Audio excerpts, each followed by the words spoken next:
Et si nos pensées pouvaient littéralement sculpter notre réalité? C'est une idée fascinante, presque vertigineuse, qui obsède les penseurs, les mystiques et même les entrepreneurs depuis bien plus d'un siècle. Mais la vraie question, c'est est-ce que ça marche vraiment? Est-ce qu'on peut, juste par la pensée, se frayer un chemin vers une toute nouvelle vie? Au-delà de la simple pensée positive, est-ce qu'il existerait un véritable mode d'emploi, un plan directeur de l'esprit, capable de changer les choses pour de bon? Eh bien, pour tenter d'y voir plus clair, il faut se pencher sur les différentes approches qui prétendent avoir trouvé la clé. On va explorer ensemble leurs plans, en commençant par les toutes premières bases posées il y a plus de 100 ans. Alors, on remonte le temps, direction le début du XXe siècle. C'est là que deux courants de pensée, très différents en apparence, mais hyper influents, ont vraiment posé les fondations de tout ce mouvement. D'un côté, on a une voie très spirituelle qui cherche à s'aligner sur une sorte de force universelle, le divin, pour attirer la santé, l'harmonie, l'abondance.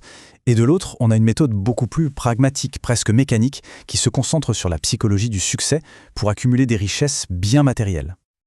Le traitement spirituel d'Ernest Holmes, par exemple, c'est comme une prière, mais super structurée. Le processus est assez élégant en fait. On commence par reconnaître qu'il y a une puissance supérieure. Ensuite, on se dit qu'on fait un avec cette puissance. Puis on affirme que notre désir est déjà une réalité. On remercie comme si c'était déjà là. Et enfin, l'étape la plus dure peut-être, on lâche tout, on le libère dans l'univers. Et puis à l'exact opposé, on a Napoleon Hill. Là, on change complètement d'ambiance. Pas question de lâcher prise au début. Au contraire, tout part d'un désir, un désir brûlant, une obsession quasi totale.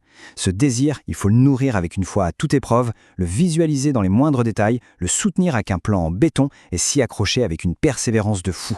C'est vraiment la feuille de route de la volonté pure. En avançant un peu dans le temps, ces deux idées de base n'ont pas disparu. Pas du tout. Elles ont fusionné, elles ont évolué. Et les approches plus modernes les ont souvent synthétisées en utilisant une métaphore assez jolie, celle de l'esprit comme un jardin qu'il faudrait cultiver. On a tous entendu parler, je pense, de la loi de l'attraction. L'idée de base, c'est quoi?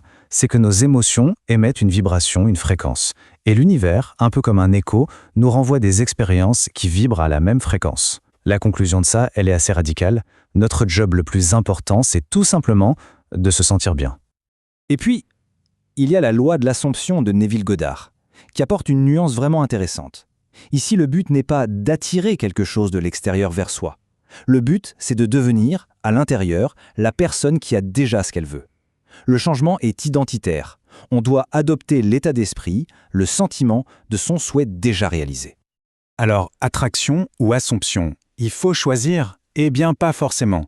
Cette citation de Gabby Bernstein résume bien l'idée. Il ne s'agit pas de les opposer. On peut plutôt les voir comme deux outils complémentaires, deux faces d'une même pièce. Et c'est là que notre analogie du jardin devient super utile. La loi de l'attraction, c'est comme préparer la terre. On s'assure que le sol de notre esprit est riche et fertile en cultivant des émotions positives, de la joie, de la gratitude. Et la loi de l'assomption, c'est l'acte de planter la graine bien précise de notre désir dans cette terre bien préparée. Pour avoir une belle récolte, il faut les deux. Évidemment, à notre époque, avec Internet, ces concepts centenaires ont pris un sacré coup de jeune. Une nouvelle génération se les est réappropriés avec son propre langage, ses propres blagues, ses propres codes. Prenez cette phrase devenue virale sur Reddit « Being delulu is the only sululu ». C'est juste génial. Delulu, c'est de l'argot pour delusional, être délirant. Et sululu, c'est la solution.